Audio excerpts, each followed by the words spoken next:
So victory for Newcastle, which means defeat for Manchester United. It is a huge week. The second leg of their Europa League quarter-final comes on Thursday against Lyon. Let's go live to Old Trafford and our reporter, Ben Ransom. It is, Ben, a massive few days ahead for Ruben Amorim. Absolutely huge in the context of everything you've just been talking about. That performance obviously was pretty limp, wasn't it? I know the pundits in the studio, particularly Roy Keane, had some harsh words again for Ruben Amorim after that performance, and there's no doubt, I think, that he picked that team. He approached that game with Thursday's match against Lyon in mind.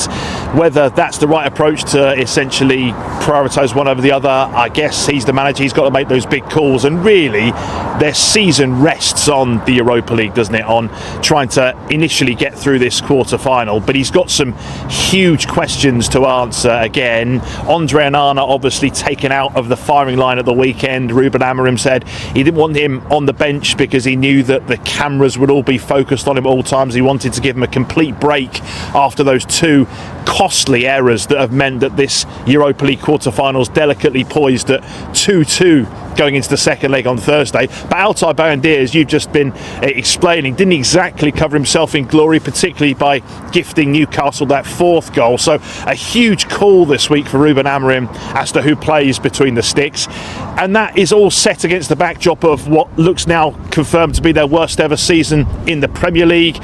There are as many points off the Champions League places in the league as they are the relegation zone, 17 either way. That really does tell you the state of play here. That's what Ruben Amorim's up against. It can't be understated, I don't think, the importance of trying to win through against Lyon and trying to salvage something from this season, because he always says he's in a rush. Well, the quickest way to try and get Manchester United back to the top will be by getting in the Champions League. The only way they can do that this year, the only way they can salvage anything from this season, is by winning the Europa League. That starts on Thursday night in that second leg against Lyon. Ben, thank you very much indeed. Yeah, let's talk about a couple of the points that Ben mentioned there outside Old Trafford.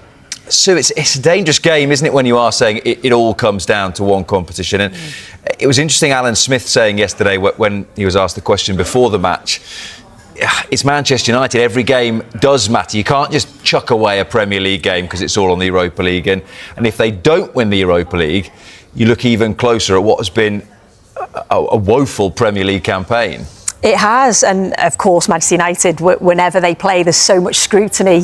We all analyse everything about them, and like I say, the fact that Manchester United have been floating around 13th, 14th in the Premier League, it's just not good enough for a club that's globally absolutely massive. So yeah, I think you looked at the game yesterday and they struggled to cope with Newcastle. They struggled to cope with that physicality. I think we all said that when Ruben Amorim came in, it was going to be tough for him. It was mid-season. He didn't really want to do that. We heard that he wanted to come in and have that pre-season, but you can quite clearly see that they need additions. They need players to fit his style and his way of playing, and you could go throughout the team. They obviously need attacking players because they don't score enough goals. So centre forward, a number 10, wing backs, which are key to that system, a goalkeeper, and you literally couldn't you, Steve? It's like there's so many positions in that team that you think they need to strengthen in that area if they're going to play the way that Ruben Amorim want to play. So it's difficult for Manchester United. But that was the big call, wasn't it? By bringing him into the club and the system that he wants to play,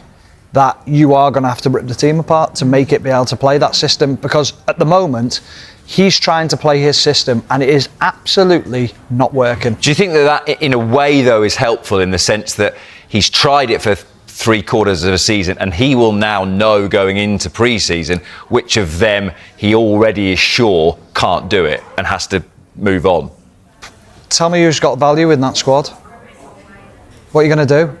Garnacho? Because he's come through the system, or he's a homegrown player as such, isn't he? So there's value in him. Do you get rid of him? Kobe Mainoo, yeah, maybe, but people will look at him and say, well, you haven't been able to play within that system. Are you adaptable? He's had a few injuries, but there's not much value within the squad at the moment when you look at it. So yes, you want to shift players out. Who's going to take them players? They're all on whopping big contracts as well. Do you think they're going to walk out for less money? They'll be saying to United, if I'm going for less money somewhere else, you can make the difference up for the first couple of years, because why would I leave? I'll stay and do that. So they're in a terrible position at the moment, Manchester United, because of the players that they need to shift out and the players that they need to bring in to play his system. It's going to be so fascinating come the summer, the players that they go in for and the players that they actually sign. I've said this before, they need to stop trying to buy marquee signings. They need to go out and buy players that are going to get them to a stage where, what, they're 13th now, 14th, and you go, right, you need to now get to 8th. Who do we sign to get us to 8th? Then you do that for a couple of years, and then you go, right, who's the players that get us now into the Champions League places? And it's a building process. United fans won't like that, and they'll want success straight away. The players will want that as well. It won't happen because of everyone else around them is that far ahead. But one of the interesting things about that, Sue, when you talk about players and system there, for example, you take when Jurgen Klopp arrived at Liverpool, it's the players that fit the system that sometimes you might think when they arrive, I'm not sure Gini Wijnaldum had just been relegated with Newcastle, you think actually he fit what Jurgen Klopp wanted perfectly, and that is what not just Ruben Amorim but whoever else is involved in the process, Jason Wilcox, anyone else, has to get right, is that the players fit what he wants to do. Yeah, it's all got to be about the recruitment, and that's the worry, and that's probably what the owners are thinking.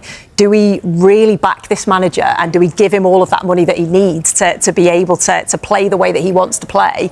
Because what if it doesn't work? And then you've then gone and given all of that money and all of those players to fit a system that fits Amorim's system, and then actually Amorim goes, another manager comes in with a different style, and you've got to do it all again. But I suppose you can't think negatively, you've got to think of that's it. If you're already thinking, what if it doesn't work, you're almost in a bad place. As Manchester United languish in 14th place in the Premier League, the pressure is mounting on new head coach Ruben Amorim.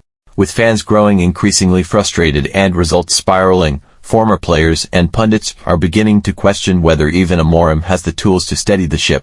On a recent panel, former England international Stephen Warnock and ex-Lioness Sue Smith weighed in on the crisis unfolding at Old Trafford, offering insight into what Amorim is up against and whether he can lead United out of this slump. He's walking into chaos, Warnock said bluntly. The league form is disastrous. The team has no confidence, no identity, and they look like they're playing without belief. Amorim has ideas, sure, but turning this around will take more than tactics. It's a mentality issue. Sue Smith agreed with the severity of the situation, but offered a slightly more optimistic view. Amorim has proven he can get the best out of young squads and build systems that work, she said. He needs time, and honestly, the Europa League might be his lifeline. If they can beat Lyon and push for a European trophy, that could change the mood entirely. With a crucial Europa League quarter-final second leg against Lyon looming, Amorim finds himself in a must-win scenario not just for the sake of silverware, but to instill belief in a fractured dressing room and a restless fanbase.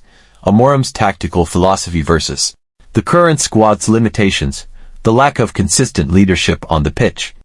Whether United's board will give him time to implement long-term changes, the Europa League as a potential turning point or further disaster. Smith concluded with a sharp reminder, it's still Manchester United. If anyone can turn it around, it has to be a manager who believes in rebuilding. Amorim has that in him, but the clock is ticking. Whether the Portuguese tactician can write a new chapter for United or becomes just another name in a growing list of failed managers will depend on the coming weeks.